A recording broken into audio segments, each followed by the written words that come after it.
بسم اللہ الرحمن الرحیم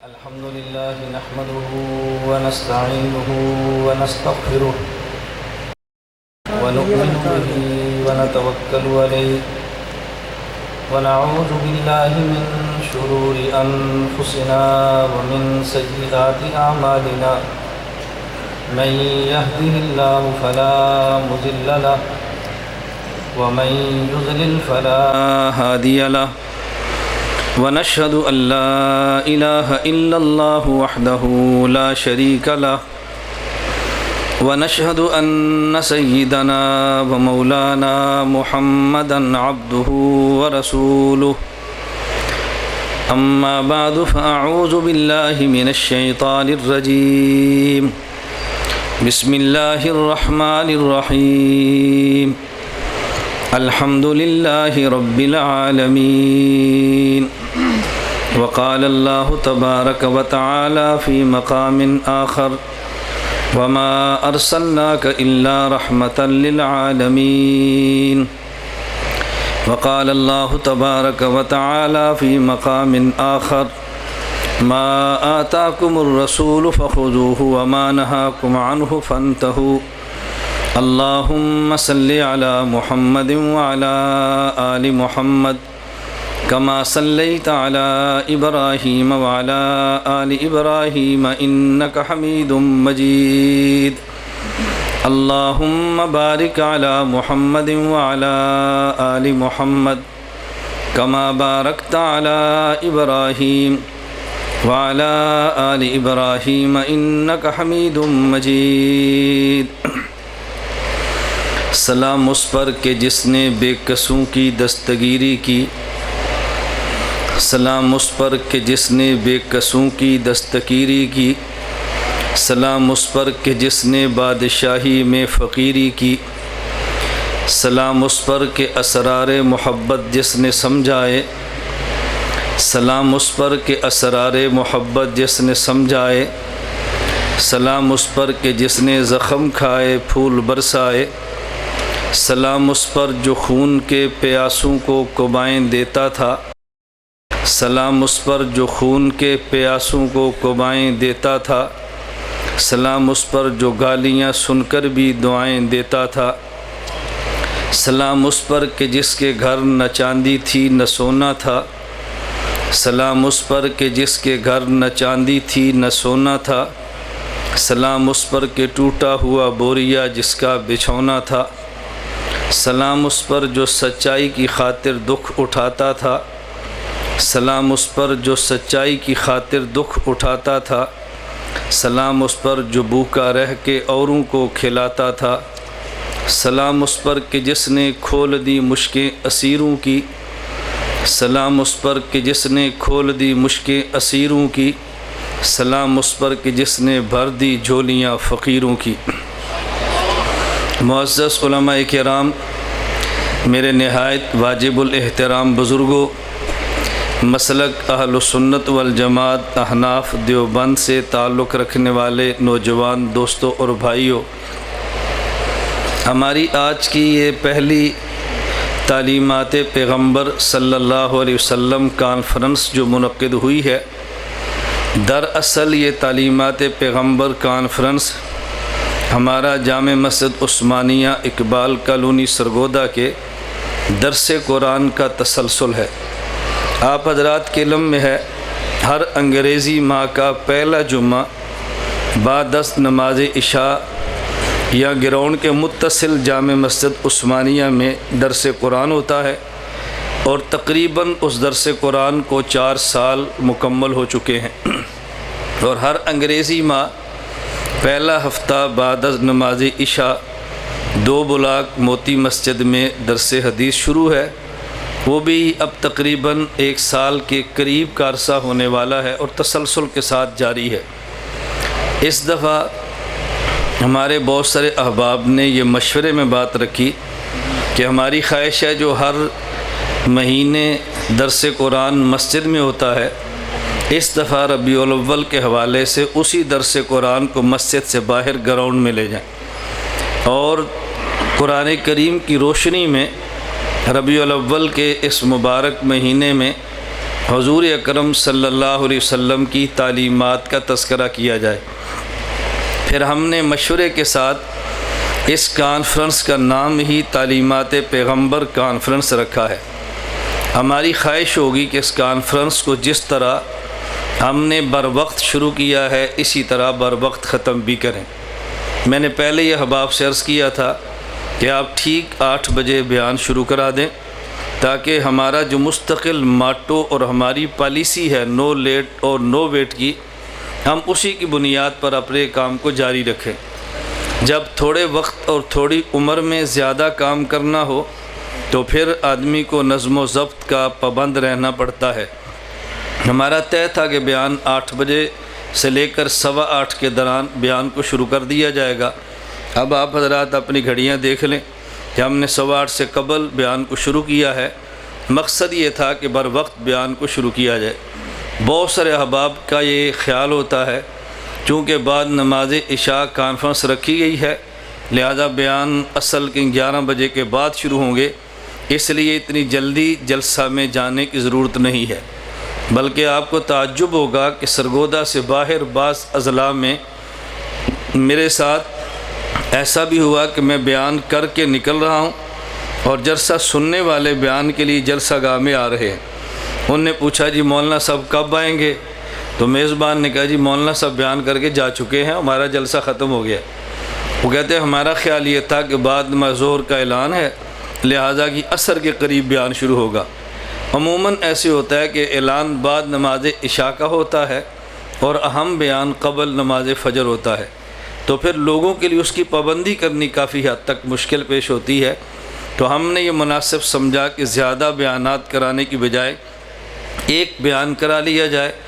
مجاہد ختم نبوت ہم سب کے سرپرست حضرت مولانا محمد اکرم طوفانی صاحب دامت برکاتہم سے صدارتی کلمات کہلوا لیے جائیں اور دعا کرا دی جائے اور کانفرنس کو تھوڑے وقت میں ختم کر دیا جائے تاکہ مسلسل کانفرنسیں اور جلسے ہوتے رہیں۔ اللہ ہم سب کو بات سمجھنے اور سمجھانے کی توفیق عطا فرمائے۔ میں نے آپ حضرات کی خدمت میں 3 مقام سے قرآن کی تلاوت کی ہے۔ نمبر 1 الحمدللہ رب العالمین، نمبر 2 وما ارسلناک الا رحمۃ للعالمین، اور نمبر 3 ما آتاکم الرسول فخذوا وما نہاکم عنہ فانتہوا۔ یہ 3 مقامات سے آیات کی تلاوت کیوں کی ہے؟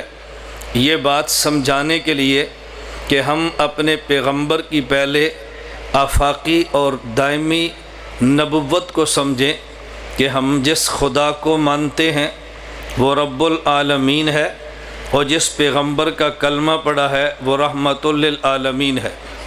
جس طرح کائنات کے ذرے ذرے سے ربوبیت خدا کا تعلق ہے تو کائنات کے ذرے ذرے سے رحمت مصطفیٰ کا تعلق ہے۔ ہمارا اہل سنت والجماعت احناف دیوبند کا یہ نظریہ ہے کہ جس طرح کائنات کے ذرے ذرے کو پیدا خدا نے فرمایا ہے، اسی طرح کائنات کے ذرے ذرے کے پیدا ہونے کا سبب ہمارے مصطفیٰ کی ذات گرامی ہے۔ تو ایک ذات کو ہم رب العالمین مانتے ہیں اور ایک ذات کو رحمت للعالمین مانتے ہیں۔ اس کا معنی یہ ہے کہ پوری کائنات کو چلانے والا وہ رب العالمین ہے اور جس شریعت کے مطابق اس کائنات کے تشریعی نظام نے چلنا ہے وہ شریعت والا رحمت للعالمین ہے۔ ہم اپنے ربوبیت کے دائرے کو دیکھیں اور اپنے مصطفیٰ کی رحمت کے دائرے کو دیکھیں، ان دونوں میں جوڑ کیا ہے؟ رب العالمین اور رحمت للعالمین میں وہ میں اپنے بالکل جلسے کے اختتام پہ عرض کروں گا، اس لیے جہاں سے ہمارا بیان شروع ہے وہیں پہ بیان ختم ہوگا، جیسے اس کی ابتدا ہے ویسے انتہا ہوگی۔ تو رب العالمین اور رحمت للعالمین ان میں جوڑ کیا ہے میں آخر میں انشاءاللہ عرض کروں گا۔ شروع میں اتنی بات سمجھ لیں کہ جس خدا کا کلمہ پڑھا وہ رب العالمین ہے اور جس خدا کی شریعت کو مانا وہ رب العالمین، اور جس مصطفیٰ کی شریعت قبول کی ہے، جس مصطفیٰ پر ایمان لائے ہیں وہ رحمت للعالمین ہے۔ ہم رب العالمین کو خدا مانتے ہیں اور رحمت للعالمین کو صرف نبی نہیں بلکہ امام الانبیاء، سید الانبیاء اور خاتم الانبیاء مانتے ہیں۔ ہم رب العالمین کو توحید کے اندر اور رحمت للعالمین کو ختم نبوت کے اندر یکتا مانتے ہیں۔ یہ ہمارا نظریہ عقیدہ ہے۔ حضور اکرم صلی اللہ علیہ وسلم رب العالمین اور عالمین کے درمیان واسطہ ہیں۔ رب العالمین اور عالمین کے درمیان واسطہ ہیں۔ رب العالمین نے جو احکام عالمین کو دینے ہیں، درمیان میں پیغمبر کی ذات واسطہ ہے۔ رسول اکرم صلی اللہ علیہ وسلم اللہ رب العزت سے احکام کو لیتے ہیں اور انسانیت کو احکام دیتے ہیں، جس کو سمجھانے کے لیے حضور اکرم صلی اللہ علیہ وسلم کی حدیث مبارک کی میں تلاوت کرتا ہوں۔ یہ صحیح بخاری میں حدیث موجود ہے۔ اللہ کے نبی نے فرمایا، انما انا قاسم واللہ یعطی، علم و عمل عطا کرنے والی ذات خدا کی ہے اور علم و عمل کو تقسیم کرنے والی ذات مصطفیٰ کی ہے۔ اللہ علم و عمل عطا فرماتے ہیں اور میں مصطفیٰ اس علم و عمل کو تقسیم کرتا ہوں۔ نبی وہی نعمت تقسیم کریں گے جو اللہ نے ان کو عطا فرمائی ہے، اور جو نعمت اختیار عطا نہیں کیا اس اختیار کو تقسیم کرنا پیغمبر کے دائرہ اختیار میں نہیں ہے۔ ہم رسول اکرم صلی اللہ علیہ وسلم کو کائنات میں سب سے بڑا مانتے ہیں، لیکن خالق اور رب العالمین کے بعد مانتے ہیں، اس لیے کہ پیغمبر بہت بڑے ہیں لیکن ایک انتہا ہے، اور خالق اتنے بڑے ہیں کہ جن کی کوئی انتہا نہیں۔ تو ہماری اللہ کی ذات غیر محدود ہے۔ اللہ علم عمل عطا فرماتے ہیں، ہمارے پیغمبر علم و عمل کو تقسیم فرماتے ہیں۔ جو کچھ ہمیں نبی نے عطا فرمایا وہ اللہ سے لیا اور امت کو دیا ہے۔ تو ہمارے پیغمبر کی تعلیمات کا خلاصہ یہ صرف دو چیزیں ہیں، جس کو سمجھانے کے لیے میں نے قرآن کریم کی تیسری آیت تلاوت کی ہے، ما آتاکم الرسول فخذوہ وما نہاکم عنہ فانتہوا۔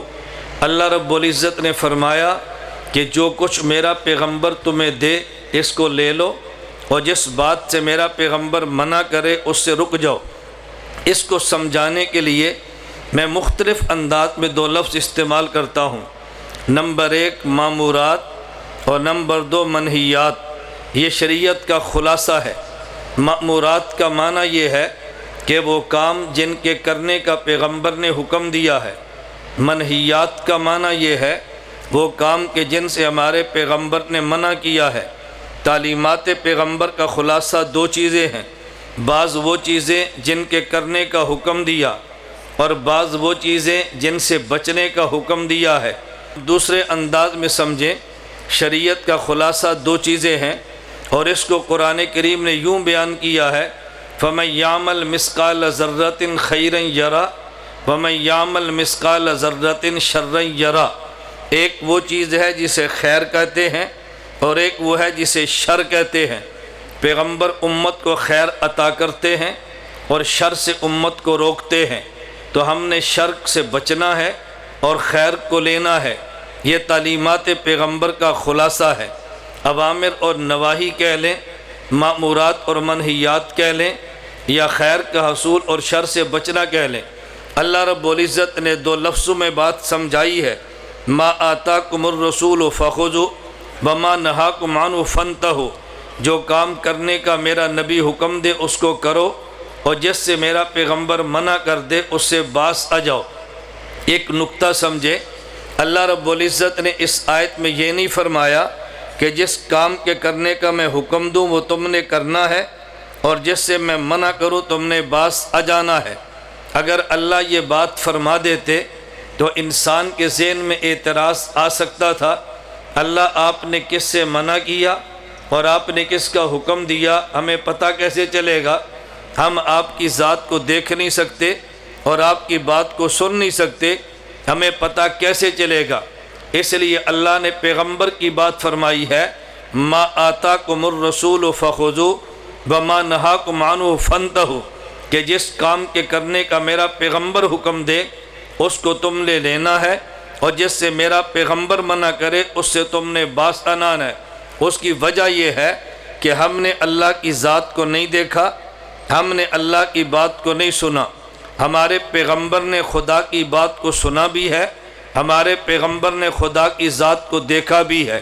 اللہ کے پیغمبر نے خدا کو سنا بھی ہے، اللہ کے پیغمبر نے خدا کو دیکھا بھی ہے، اور ہمارے پیغمبر جو بات فرماتے ہیں وہ پیغمبر کی اپنی بات ہرگز نہیں ہے۔ وما ينطق عن الهوى ان هو الا وحی یوحی۔ قرآن کریم نے اعلان فرمایا کہ جو بات میرا مصطفیٰ کہتا ہے، اگرچہ زبان ان کی ہے لیکن بات ان کی نہیں، بال خالق کی ہے۔ زبان پیغمبر کی ہے، زبان رحمت للعالمین کی ہے، لیکن بات رب العالمین کی ہے۔ اس لیے اللہ نے پیغمبر کے حوالے کیا۔ دوسرے مقام پر فرمایا قل ان کنتم تحبون اللہ فاتبعونی، اگر تمہیں خدا سے محبت کا دعویٰ ہے تو تم نے اتباع میرے پیغمبر کی کرنی ہے۔ یہ عجیب بات ہے، دنیا میں ماں اپنی اولاد کو کہتی ہے اگر میں تیری ماں ہوں تو میرا بیٹا ہے تو میرا ادب بھی کر۔ باپ کہتے ہے اگر تو میرا بیٹا اور میں تیرا باپ ہوں تو میری بات بھی مان۔ استاذ کہتے ہیں اگر تو میرا شاگرد ہے تو میری بات پہ توجہ دے۔ دوست کہتا ہے اگر تو میرا دوست ہے تو میری یاری کا خیال کر۔ اللہ رب العزت نے یوں نہیں فرمایا، اللہ نے اسلوب کو بدل دیا اور فرمایا ان کنتم تحبون اللہ فاتبعونی، اگر میرے ساتھ محبت کا دعویٰ ہے تو میرے پیغمبر کے نقش قدم پہ چلو۔ یہ نہیں فرمایا کہ مجھ سے محبت کا دعویٰ ہے تو میری بات مانو۔ اگر یہ بات اللہ فرما دیتے تو بات پھر مکمل نہ ہوتی اور شبہات پیدا ہوتے۔ اس کی وجہ یہ اللہ کا حکم ہے کہ تم نماز پڑھو۔ اب بندے کے ذہن میں سوال آ جاتا اللہ آپ نے فرمایا نماز پڑھو، لیکن ہم نماز کیسے پڑھیں؟ اللہ فرما دیتے کہ تم روزہ رکھو، بندے کے ذہن میں آتا اے اللہ ہم روزہ کیسے رکھیں؟ اللہ فرماتے حج کرو، بندے کے ذہن میں آتا اللہ حج کیسے کرے؟ چلو ساری باتیں چھوڑ دو، اللہ یہی بات فرما دیتے جو میں نے قرآن پڑھا ہے تم اس کو پڑھو، تو بندے کے ذہن میں سوال آتا اللہ میں قرآن کیسے پڑھوں؟ اب اللہ نے قرآن پڑھ کے بندے کو دکھانا نہیں تھا، خدا نے نمازیں پڑھ کے بندے کو دکھانا نہیں تھا، خدا نے روزہ رکھ کے انسان کو سمجھانا نہیں تھا۔ اس لیے خدا نے اپنا پیغمبر دیا کہ نماز کا حکم تو میں دوں گا، نماز کیسے پڑھنی ہے میرے مصطفیٰ کو دیکھنا۔ روزے کا حکم تو میں دوں گا، لیکن روزہ کیسے رکھنا ہے یہ میرے پیغمبر کو دیکھنا۔ حج کا حکم میں دوں گا، حج تم نے کیسے کرنا ہے یہ میرے پیغمبر کو دیکھنا۔ قرآن تمہیں میں نے دیا ہے، یہ کلام میرا ہے، اور میرا کلام تم نے کیسے پڑھنا ہے میرے محبوب کو دیکھنا۔ اس لیے بنیاد پیغمبر کو بنایا۔ تو اس کا خلاصہ کیا ہے؟ تعلیمات پیغمبر کا معنی یہ براہ راست پیغمبر کی تعلیمات نہیں ہیں، تعلیمات تو خالق کی ہیں، لیکن ہمیں پیغمبر کے واسطہ سے ملی ہیں، اس لیے ہم اس کو تعلیمات پیغمبر کہتے ہیں۔ تو تعلیمات پیغمبر کا خلاصہ جن کام کے کرنے کا حکم دیا ہم نے اسے کرنا ہے، اور جس سے منع کیا ہم نے اس سے باز آ جانا ہے۔ اور پھر ہمارے پیغمبر کی زندگی اتنی آفاقی زندگی ہے اور دنیا میں انسان کی زندگی کے تمام شعبوں کو گھیر لیتی ہے۔ کوئی انسان ہرگز یہ نہیں کہہ سکتا مجھے اپنی زندگی کے فلاں شعبے میں رہنمائی چاہیے تھی لیکن میں رہنمائی کہاں سے لوں؟ اللہ رب العزت نے اپنے پیغمبر کو ان تمام مراحل سے گزارا جو مراحل امت کو پیش آ سکتے ہیں۔ یہ میری باتیں توجہ سے سمجھنا، جو مراحل امت کو آنے تھے خدا نے ان تمام مراحل سے پیغمبر کو گزارا ہے۔ میں چند ایک کا اشارہ کرتا ہوں، آپ سمجھدار ہیں، باقی باتیں آپ خود دیکھتے رہیں۔ چند باتیں میں عرض کرتا ہوں، آپ توجہ رکھنا۔ انسان کی زندگی پہ مختلف ادوار اور مختلف ادوار میں مختلف حالات آتے ہیں۔ کسی انسان کو دیکھو تو اس کے سر پہ باپ کا سایہ نہیں ہے۔ اللہ نے پیغمبر کو یتیم پیدا کیا ہے، اگر باپ پہ سایہ نہ ہو میرے مصطفیٰ کو دیکھنا۔ اور کتنے بچے وہ ہیں کہ بچپن میں جن کی ماں کا سایہ سر سے اٹھ جاتا ہے، اگر ایسی کیفیت آئے میرے مصطفیٰ کو دیکھو، بچپن میں اس کی ماں کا سہارا سر سے اٹھا لیا ہے، اور کتنے وہ لوگ ہیں کہ ماں اور باپ نہیں لیکن دادا تھا اور اس کا سہارا بھی اٹھ گیا ہے۔ فرمایا میرے مصطفیٰ کو دیکھ لو، ان کے سر پہ دادا عبد المطلب کا سہارا بھی نہیں، وہ بھی اٹھ گیا ہے۔ اور کتنے وہ لوگ ہیں کہ جو پیدائشی غریب ہوتے ہیں اور ان کا بچپن غربت میں گزرتا ہے، اللہ نے اپنے پیغمبر کو پہلے غربت عطا کی ہے، یہ بتانے کے لیے میرے پیغمبر کی بچپن کی غربت بھی تمہارے سامنے ہو۔ آج ہمارے لوگ کتنے پریشان ہیں، ہر آدمی کالج، سکول اور مدرسے کو دیکھتا ہے، لیکن کتنے وہ بچے ہیں کہ جو سکول یا مدرسے میں نہیں آتے، وہ بچپن میں مزدوریاں کرتے ہیں۔ اگر تم نے ان کی زندگی سمجھنی ہو، میرے پیغمبر کی بکریاں چرانے کا دور دیکھ لینا، یہ بچپن میں بچہ مزدوریاں کیسے کرتا ہے یا بچپن کی مشقتیں کیسے اٹھاتا ہے، میرے پیغمبر کا بکریاں چرانا دیکھ لینا۔ اور اگر آدمی نے اس کی جوانی دیکھنی ہو کہ جوانی میں ایسے ماحول میں جہاں شراب و کباب کی محفلیں ہوں تو کیسے بچا جاتا ہے، میرے مصطفیٰ کی ذات کو دیکھ لینا، اس دور کا مکے کا ماحول بھی دیکھنا اور میرے مصطفیٰ کی جوانی کو بھی دیکھنا۔ اللہ نے ان مراحل سے پیغمبر کو گزارا ہے۔ پھر اگر کوئی باپ ہو اور اس باپ کی بیٹیاں ہوں اور کبھی ایسی نوبت آ جائے داماد بیٹی کو طلاق دے دے تو باپ کے دل پہ کیا گزرتی ہے۔ ہمارے پیغمبر کی دو بیٹیاں رقیہ ام کلثوم کو ابو لہب کے دو بیٹے عتیبہ کے نکاح میں تھی، ان بے ایمانوں نے ہمارے پیغمبر کی دو بیٹیوں کو طلاق دی ہے، تو طلاق مل جائے تو باپ کے دل پہ کیا گزرتی ہے۔ خدا نے ان مراحل سے اپنے حبیب اور مصطفیٰ کو گزار دیا ہے۔ اگر کوئی آدمی ایک شہر میں ہو اور کسی دینی تقاضے کی وجہ سے اسے ملک چھوڑنا پڑ جائے، جسے ہجرت کا دور کہتے ہیں، اللہ نے پیغمبر کو ہجرت کا دور بھی دکھایا۔ مکہ کو چھوڑ کے مدینہ منورہ گئے ہیں، مہاجر کے دل پہ کیا گزرتی ہے۔ خدا نے ان مراحل سے اپنے پیغمبر کو گزارا ہے۔ اور اگر کسی باپ کے چھوٹا بچہ یہ فوت ہو جائے تو اولاد کی وفات پہ والدین کے دل پہ کیا گزرتی ہے۔ خدا نے اپنے پیغمبر کے 3 بچے بچپن میں لیے ہیں اور نابالغ بچوں کے جنازے اٹھے ہیں، تاکہ پیغمبر کے سامنے یہ بھی آئے نابالغ اولاد کے فوت ہونے سے باپ کے دل پہ کیا گزرتی ہے۔ ان احوال سے خدا نے ہمارے پیغمبر کو گزارا ہے۔ جب آدمی دین کی دعوت لے کے چلتا ہے اور غیر اگر اس کی مخالفت کرے، اس کے دل پہ کیا گزرتی ہے۔ پیغمبر ان احوال سے گزرے ہیں، اور جب دین کی محنت کرے اور اپنے مخالفت کرے تو دل پہ کیا گزرتی ہے۔ ہمارے پیغمبر پہ یہ احوال بھی آئے ہیں۔ نبی کا چچا بد دعائیں دیتا ہے، نبی کی چچی ام جمیل حضور کے راستے میں کانٹے بچھاتی ہے۔ اللہ کے پیغمبر کے چچا پیغمبر کے چچا ابو جہل یہ تلوار لے کر مقابلے پہ سر کاٹنے کے لیے کھڑے ہیں، تو دل پہ کیا گزرتی ہے۔ خدا نے پیغمبر کو ان حالات سے گزارا ہے، تو جو مشقتیں آ سکتی تھی امت پہ، اللہ نے پیغمبر کو ان مراحل سے گزار دیا ہے۔ میرے پیغمبر میں علم میں ہے، یتیم ہو کیفیت کیا ہے، اولاد چلی جائے کیفیت کیا ہے، بیٹی ملے تو خوشی کیا ہے، بیٹی کو طلاق ملے تو دکھ کیا ہے، نرینہ اولاد پیدا ہو تو راحت کیا ہے، نرینہ اولاد بچپن میں چلی جائے تو دکھ کیا ہے، آدمی شہر چھوڑے تو دکھ کیا ہے، اور واپس شہر میں آئے تو خوشی کون سی ہے۔ پہلے ان مراحل سے خدا نے پیغمبر کو گزارا، اور پھر اللہ نے ان مشکلات سے گزارنے کے باوجود اپنے پیغمبر کو طاقت دی ہے، اپنے پیغمبر کو وسعتیں دی ہیں، اپنے پیغمبر کو ساری چیزیں عطا فرمائی ہیں۔ اور عجیب بات یہ ہے، اللہ کے نبی نے مکہ مکرمہ میں جب ابتدائی طور پہ اسلام کی بات کی ہے، حضور پاک کے پاس دولت بھی نہیں ہے، اللہ کے نبی کے پاس طاقت بھی نہیں ہے، اللہ کے نبی کے پاس طاقت اور دولت حکومت بھی نہیں ہے، یہ تینوں چیزیں اللہ کے نبی کے پاس نہیں۔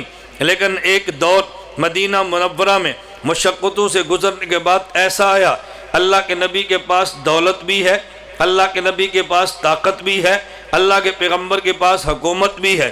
خدا نے تینوں چیزیں عطا فرما دی ہیں۔ پھر آدمی کو قوت بھی ملے، حکومت اور طاقت بھی ملے، پھر آدمی کی کیفیت کیا ہوتی ہے۔ خدا نے پیغمبر کو ان کیفیات سے بھی گزارا ہے۔ اور عجیب بات یہ ہے، رسول اللہ جب مکہ مکرمہ میں فاتح بن کے داخل ہوئے تو میں آج کی زبان میں سمجھانے کے لیے کہتا ہوں، اپنے شریکوں کے پاس گئے ہیں، اپنی برادری کے پاس گئے ہیں جو جان کے دشمن تھے، جنہوں نے شہر سے نکالا تھا، جن نے پیغمبر کے لیے مکہ میں رہنا مشکل کر دیا تھا، اللہ کے نبی فاتح بن کے جب اسی مکہ مکرمہ میں گئے ہیں تو پھر پیغمبر کی کیفیت کیا ہے خدا نے یہ بھی امت کو دکھا دی ہے۔ اللہ کے نبی فاتح بن کے گئے ہیں، 10,000 کا قافلہ مجاہدین صحابہ کا پیغمبر کے ساتھ ہے، حضور اونٹنی پہ سوار ہیں اور فاتح بن کے داخل ہو رہے ہیں، لیکن اس حالت میں پیغمبر کے شبہ میں، پیغمبر کے وہم و گمان میں بھی الیاذ باللہ دور دور تک نہ کبر ہے نہ عجب ہے، بلکہ اللہ کے نبی اتنے جھکے ہیں، آپ کا سر مبارک یہ اونٹ کی کوہان کے ساتھ لگا ہوا ہے۔ ان سارے مراحل سے اللہ نے اپنے پیغمبر کو گزارا ہے، کیوں؟ پیغمبر نے رہنما بن کے امت کو تعلیمات دینی تھی، اگر اللہ ان مراحل سے نہ گزارتے اور پھر اللہ کے نبی امت کو تعلیمات دیتے تو جو دین دشمن تھے جو پیغمبر پہ اعتراض کر سکتے تھے کہ نبی نے صبر کی تعلیم دی ہے، لیکن یہ مشقت حضور کو ہوتی، ہم دیکھتے کہ صبر کسے کہتے ہیں۔ اللہ نے فرمایا نہیں، اگر پیغمبر تمہیں صبر کی تعلیم دیتے ہیں، ان مراحل سے میرا نبی گزرا ہے، اگر ان مراحل سے نہ گزرتے پھر پیغمبر تعلیمات عطا فرماتے تو جو لوگ نبی کی تعلیمات کو نہیں ماننا چاہتے ان کے پاس عذر اور بہانہ موجود تھا۔ اللہ کے نبی صلی اللہ علیہ وسلم، میں ایک مثال پیش کرتا ہوں جو آپ کے علم میں ہے کہ خندق کے موقع پہ صحابہ کرام خندق کھود رہے ہیں، اللہ کے نبی صلی اللہ علیہ وسلم بھی اپنے مبارک ہاتھوں سے اپنے حصے کی خندق کھود رہے ہیں، اور کوئی سوچ بھی نہیں سکتا تھا۔ اللہ کے نبی نے کدال ماری اور چٹان ٹوٹی اور وہاں سے کچھ چنگاڑے نکلے اور حضور فرمانے لگے کہ روم فتح ہو گیا۔ اب لوگ مذاق اڑائیں، ادھر چٹانیں ٹوٹتی نہیں ہے، ادھر خندق کھودی جا رہی ہے، اور ادھر مدینے کے تحفظ کے لیے پریشان ہے اور کہتے ہیں دیکھو روم فتح ہو گیا۔ اللہ کے نبی نے فرمایا میں جو کہتا ہوں یہ دور آئے گا کہ روم نے فتح ہونا ہے۔ میں ایک مثال دینے لگا ہوں، ایک صحابی حضور کی خدمت میں آئے، عرض کیا اللہ کے نبی مجھے بہت بھوک لگی ہے، اتنی بھوک لگی ہے کہ میں نے اپنے پیٹ پہ پتھر باندھا ہے بھوک کو روکنے کے لیے۔ اب اگر اللہ کے نبی کو بھوک نہ لگتی اور اللہ کے نبی فرماتے صبر کرو، دین میں ایسا ہوتا ہے، تو لوگ کہتے دیکھو خود تو کھا لیا ہے اور ہمیں کہتے ہیں صبر کرو۔ جیسے آج کے دور میں قیادت ہے، کارکن باہر بھوک سے مر رہا ہوتا ہے اور قیادت اندر سے تکے کھا کے اسٹیج پہ آتی ہے۔ اب ایسی قیادت اگر کارکن کو یہ بات کہے کہ دیکھو صبر سے کام لو تو لوگ مذاق اڑاتے ہیں، ان کے میسج چلتے ہیں۔ ہمارے پیغمبر نے یوں نہیں فرمایا، اگر پیغمبر کے کارکن صحابی نے اپنا پیٹ دکھایا کہ میں نے پتھر باندھا ہے، اللہ کے نبی نے فرمایا یہ میرے کپڑے کو اٹھا کر دیکھو، میرے پیٹ پہ ایک پتھر نہیں میں نے 2 پتھر باندھے ہیں، میں نے 1 پتھر نہیں میں نے 2 پتھر باندھے ہیں۔ اب اللہ کے پیغمبر اپنے پیٹ پہ پتھر باندھے ہیں، اس کا مطلب پیغمبر کو بھوک کا احساس ہے، تو جب اپنی بھوک کا احساس ہوگا تو اللہ کے نبی امت کی بھوک کا احساس بھی فرما سکتے ہیں۔ خدا نے ان سارے مراحل سے گزارا ہے۔ میں ایک بات سمجھانے کے لیے اور عرض کرتا ہوں، صرف بات ذہن نشین فرما لیں، اللہ کے نبی کو اللہ نے حکم دیے اور جس طرح ہمیں حکم دیے خدا نے کچھ احکام براہ راست خطاب کر کے اپنے پیغمبر کو دیے۔ آپ نے کئی بار اس سورت کی تلاوت کی ہے، سورۃ الضحیٰ، اللہ نے اپنے نبی کو حکم دیے اما الیتیم فلا تقہر، پیغمبر آپ نے یتیم کو ڈانٹنا نہیں ہے۔ پھر اللہ نے نبی کو حکم دیا اما السائل فلا تنہر، میرے پیغمبر آپ نے مانگنے والے کو آپ نے جھڑکنا اور ڈانٹنا نہیں ہے۔ یہ 2 حکم دیے، لیکن ان 2 حکم دینے سے قبل اللہ نے پیغمبر کا ماضی پیغمبر کے سامنے پیش کیا۔ فرمایا الم یجدک یتیما فآویٰ، اے پیغمبر اپنے بچپن کو ذہن میں رکھنا، آج یتیم تیرے پاس آیا تھا تو میرے پیغمبر کبھی آپ بھی تو یتیم تھے، اپنے یتیمی کو ذہن میں رکھنا۔ اب فرمایا کہ یتیم کو آپ نے جھڑکنا نہیں ہے۔ اللہ نے فرمایا وَوَجَدَكَ عَائِلًا فَأَغْنَىٰ، میرے پیغمبر آپ کے علم میں ہے آپ کے پاس دولت نہیں تھی، ہم نے عطا کی ہے۔ اب اگر سائل آیا اما السائل فلا تنہر، اب آپ نے سائل کو ڈانٹنا نہیں ہے۔ اللہ نے پہلے پیغمبر کو یتیمی یاد کرائی ہے، پہلے پیغمبر کو غربت یاد دلائی ہے، اور پھر یتیم کو ڈانٹنے اور سائل کو جھڑکنے سے منع کیا ہے۔ پہلے پیغمبر کو ان سارے احوال سے گزارا ہے، اگر ان احوال سے نہ گزارتے پیغمبر پھر بھی جو بات فرماتے آمنا و صدقنا، ہمیں سر بچشم قبول تھی، لیکن کوئی بندہ یہ کہہ سکتا تھا، اللہ کے نبی ان احوال سے خود گزرتے تو پھر سمجھ آتی یہ کام کتنا مشکل ہے۔ اللہ کے رسول صلی اللہ علیہ وسلم کو خدا نے ان سارے مراحل سے گزارا ہے۔ اگر آپ اپنی گھر کی زندگی دیکھ لیں، شوہر اور بیوی کے آپس میں تعلق موجود ہے، شوہر اور بیوی کو کیسے رہنا چاہیے۔ اللہ کے پیغمبر نے نکاح نہ کیا ہوتا، اللہ کے پیغمبر فرماتے تم بیوی کی کڑوی برداشت کرو، بیوی کی فلاں بات برداشت کرو، اگر بیوی کچھ کہہ دے تو میں صبر کرنا چاہیے۔ اللہ کے نبی فرما دیتے تو کوئی پیغمبر کی تعلیمات کا منکر اعتراض کر سکتا تھا۔ حضور آپ نے نکاح کیا ہوتا، بیوی کی بات سنی ہوتی تو پھر آپ کو سمجھ آتی کہ بات کتنی مشکل ہے۔ اللہ کے پیغمبر نے ایک نکاح نہیں، خدا نے 11 نکاح کروائے ہیں، پیغمبر کی 11 بیویاں ہیں، بیک وقت پیغمبر کے نکاح میں 9 مبارک بیویاں ہیں۔ اب پیغمبر ان حالات سے گزرے ہیں، اللہ کے نبی کے علم میں ہے کہ شوہر اور بیوی کے معاملات کیا ہیں۔ کبھی شوہر کا موڈ صحیح نہیں ہے، بیوی کو کیا کرنا چاہیے، اور اگر کبھی بیوی کوئی بات منوانا چاہے تو شوہر کو کیا کرنا چاہیے۔ خدا نے پیغمبر کو بیویاں دی اور ان مراحل سے یوں گزارا ہے۔ میں صرف ایک واقعہ پیش کرتا ہوں۔ ام المومنین امی عائشہ رضی اللہ تعالی عنہا کو اللہ کے نبی فرمانے لگے، اے عائشہ جب تو مجھ سے خوش ہوتی ہے مجھے تب بھی پتہ چلتا ہے، جب تو خوش نہیں ہوتی مجھے تب بھی پتہ چلتا ہے۔ ام المومن امی عائشہ نے عرض کیا، حضور وہ کیسے؟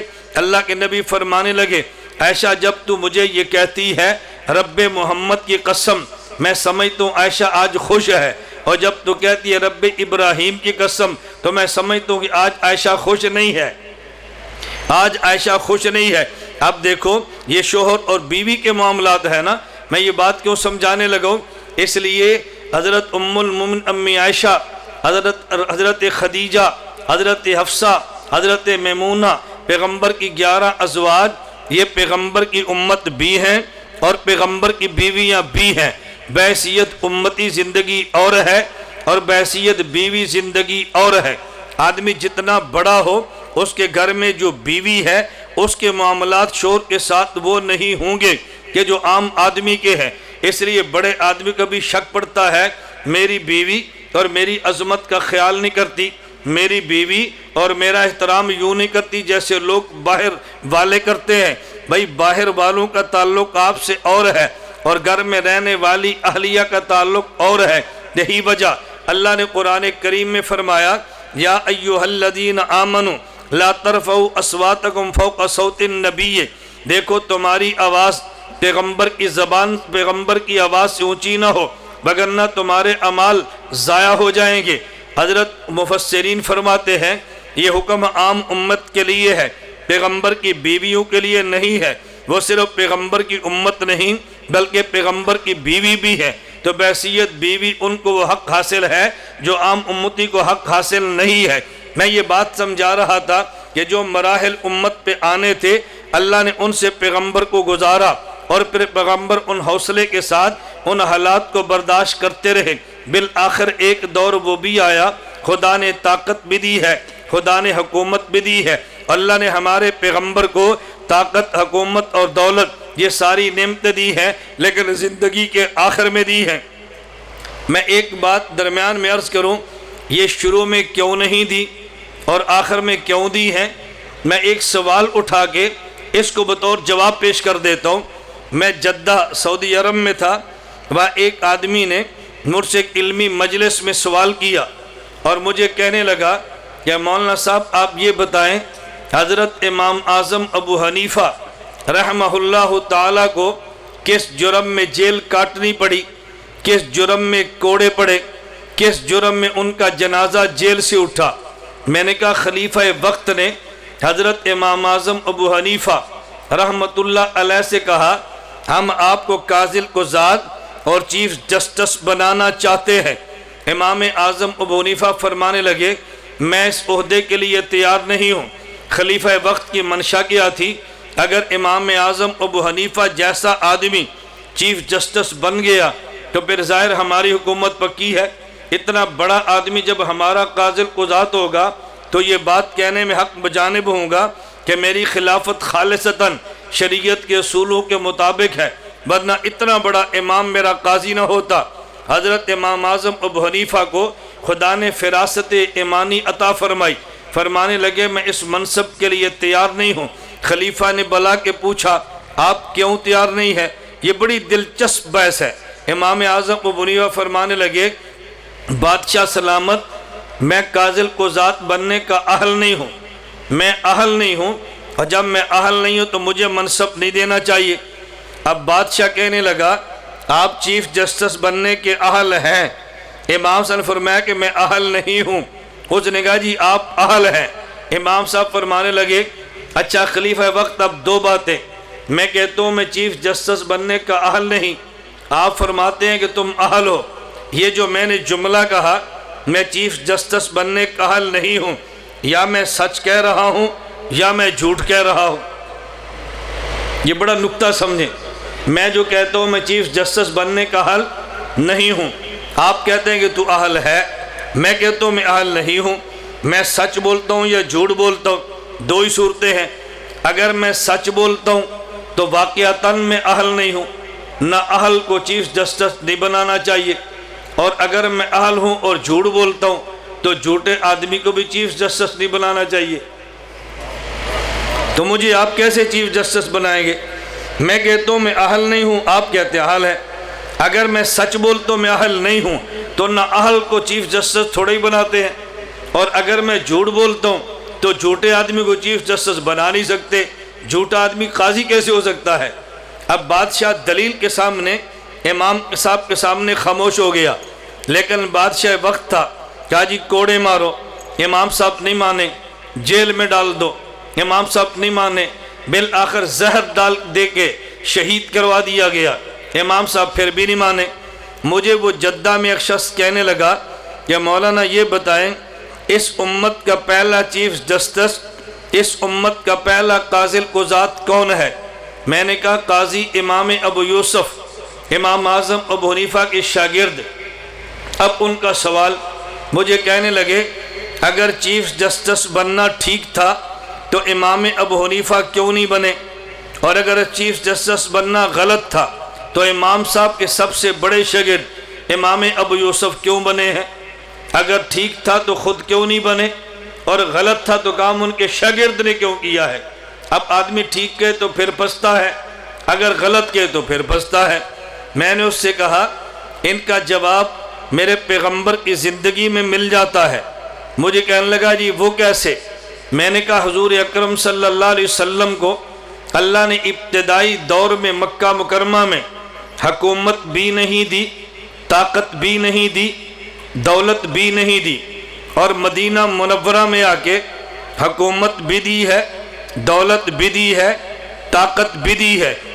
اب مجھے بتاؤ اگر یہ تینوں چیزیں ٹھیک تھیں تو مکہ مکرمہ میں کیوں نہیں دی، اور اگر یہ تینوں چیزیں غلط تھیں تو پھر مدینہ منورہ میں کیوں دی ہیں؟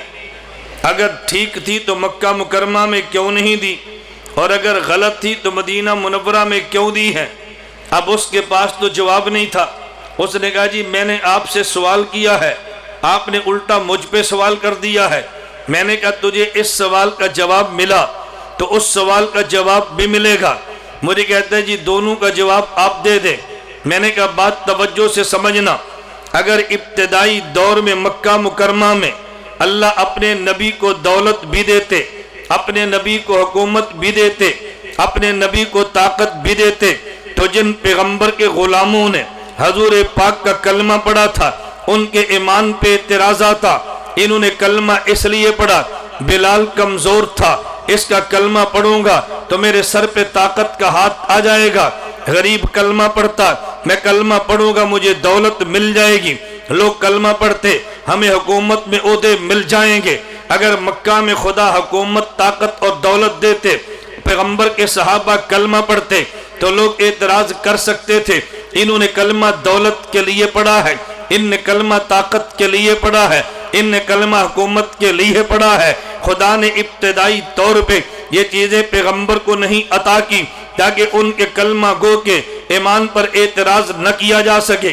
بالآخر مدینہ منورہ میں خدا نے دولت بھی دی ہے، خدا نے طاقت بھی دی ہے، خدا نے حکومت بھی دی ہے، یہ بتانے کے لیے کہ حق انہی کا تھا۔ شروع میں اس لیے نہیں دی تاکہ دشمن اعتراض نہ کرے۔ میں نے کہا امام اعظم ابو حنیفہ اگر چیف جسٹس بن جاتے آج دنیا کا 80% مسلمان فقہ حنفی کے مطابق چل رہا ہے تو لوگ اعتراض کر دیتے یہ فقہ حنفی دنیا میں اس لیے بنی ہے کہ جس امام کے مقلد ہے وہ امام چیف جسٹس تھا، حکومت اس کے پاس تھی، طاقت اس کے پاس تھی، اس نے طاقت کی بنیاد پہ لوگوں کو اپنا مقلد بنا لیا ہے، فقہ حنفی کو عام کر دیا ہے، امام کا جنازہ جیل سے اٹھا ہے، دنیا میں 80% مسلمان فقہ حنفی قبول کر رہے ہیں، امام کا جنازہ جیل سے ہے، شاگرد چیف جسٹس بنا ہے، امام نے قبول کیوں نہیں کیا؟ تاکہ اعتراض نہ آئے، شاگرد نے قبول کیا کہ حق ان کا تھا، شاگرد نے قبول کیا کہ حق ان کا تھا۔ ابتدائی طور میں نبوت کو چیزیں نہیں دی، صحابہ پر اعتراض نہ ہو، اور آخر میں دی ہے کہ حق انہی کا تھا۔ میں اس لیے بات سمجھا رہا تھا، خلاصہ میری اس ابتدائی گفتگو کا یہ ہے، ہم نے تعلیمات پیغمبر کے نام پہ جو کانفرنس منعقد کی ہے، میں پہلے اپنا عنوان سمجھا رہا تھا، ہم نے اس عنوان پہ جلسہ منعقد کیوں کیا ہے؟ عموماً ان دنوں میں جلسے کوئی ربیع الاول میں سیرت کے نام پہ کرتے ہیں، کوئی میلاد کے نام پہ کرتے ہیں، میں اعتراض میلاد اور سیرت پہ نہیں کرتا، میں تو اپنے موضوع کا تحفظ کرتا ہوں، اپنے موضوع پہ دلیل دیتا ہوں۔ ہم نے انتخاب کیوں کیا ہے؟ ہم نے جس خدا کو مانا وہ رب العالمین ہے، اور جس کے پیغمبر کا ہم نے جس پیغمبر کا کلمہ پڑھا وہ رحمت للعالمین ہے۔ اس کا معنی یہ ہے اگر کائنات کے ذرے ذرے میں ربوبیت خدا ہے تو کائنات کے ذرے ذرے میں رحمت مصطفیٰ بھی ہے۔ اگر پوری کائنات نے صحیح طریق پہ چلنا ہے تو پھر خدا کے حکموں کے مطابق چلنا ہے، لیکن حکم خدا براہ راست انسان خدا سے نہیں لے سکتا، تو درمیان میں واسطہ ہمیں پیغمبر کا لانا پڑا، اسی واسطے پیغمبر کا نام ہے طریقہ مصطفیٰ۔ ہم یہ کہیں گے اگر دنیا کو صحیح رخ پہ چلنا ہے تو حکم خدا ضروری ہے، لیکن تنہا حکم خدا نہیں چاہیے، حکم خدا کے ساتھ طریقہ مصطفیٰ بھی چاہیے۔ تعلیمات پیغمبر کا خلاصہ یہ ہے، ہم حکم خدا کو مانتے ہیں، طریقہ مصطفیٰ کو مانتے ہیں۔ میں اس کے لیے اب چند ایک باتیں شروع کرتا ہوں۔ اگر خدا نے حکم قرآن میں دیا ہے کہ تم نکاح کرو، لیکن نکاح کیسے کریں گے؟ طریقہ مصطفیٰ چاہیے۔ اگر ہم نے نکاح کیا ہے، ہم نے خواہش کی بنیاد پہ نہیں کیا، ہم نے پیغمبر کی سنت سمجھ کے اور خدا کا حکم سمجھ کے کیا ہے۔ اب دنیا میں دو قسم کے لوگ تمہیں ملیں گے، ایک بندہ وہ ہے جو نکاح کرتا ہے خواہش کی بنیاد پہ کرتا ہے، اور ایک بندہ وہ ہے جو حکم خدا کی بنیاد پہ کرتا ہے۔ جس نے خواہش کی بنیاد پہ کیا ہے وہ خواہشات کے مطابق نکاح کرتا ہے، حکم خدا سمجھ کے کیا ہے وہ حکم خدا کو پورا کرنے کے لیے اپنی خواہش کو بنیاد نہیں بناتا، وہ طریقہ مصطفیٰ کو دیکھتا ہے۔ اس لیے ہمیں کبھی تعجب ہوتا ہے، ہمیں شادی کارڈ ملتا ہے، اوپر لکھا ہوتا ہے النکاح من سنتی، اور ساتھ یہ بھی لکھا ہے کہ سیرہ بندی 12 بجے ہے، برات 2 بجے ہے۔ ہماری تعجب ہے اس کارڈ پہ النکاح سنتی بھی تو نے لکھا، ساتھ سیرہ بندی کا ذکر بھی کیا ہے۔ اگر سیرہ بندی لکھنی تھی النکاح من سنتی نہ لکھتا، اگر النکاح من سنتی لکھنا تھا تو پھر سیرہ بندی نہ لکھتا۔ یہ سیرہ بندی میرے پیغمبر کا طریقہ تو نہیں ہے، میرے پیغمبر نے 11 نکاح فرمائے ہیں، میرے پیغمبر کی 4 بیٹیاں ہیں، ان کے نکاح بھی ہوئے ہیں، اور پیغمبر نے جن 11 سے نکاح کیے اپنی مرضی سے نہیں کیے ہیں۔ پیغمبر نے بیٹیوں کا نکاح کیا اپنی مرضی سے نہیں کیا ہے۔ خود اللہ کے نبی نے فرمایا ما تزوجت شیئا من نسائی ولا زوجت شیئا من بناتی الا بوحی جاء به جبرائیل علیہ السلام، میں نے جس سے بیٹی لی ہے خدا کے حکم سے لی ہے، اور جس کو بیٹی دی ہے خدا کے حکم سے دی ہے۔ پھر مجھے بتائیں پیغمبر کے 11 نکاحوں میں کسی ایک نکاح پہ سیرہ بندی ہے؟ میرے پیغمبر کی 4 بیٹیوں کے نکاح میں کسی ایک نکاح پہ سیرہ بندی ہے؟ اگر پیغمبر یہ نہیں کرتے تو پھر مجھے اور تجھے سمجھنا چاہیے اگر ہم نے سنت کے مطابق نکاح کرنا ہے ان میں سیرہ بندی کا وجود نہیں ہے۔ میرے پیغمبر نے نکاح کیا بھی ہے، میرے پیغمبر نے بیٹی کا نکاح دیا بھی ہے، اس کے لیے بیٹی مانگی بھی ہے، اور کسی نے حضور سے بیٹی مانگی بھی ہے۔ اس بیٹی مانگنے کا نام منگنی ہے، مانگنے میں حرج نہیں ہے، بیٹی دینے میں حرج نہیں ہے، لیکن جو طریقہ ہم نے اختیار کیا ہے کہ اس کا پیغمبر کی سنت سے کوئی دور دور کا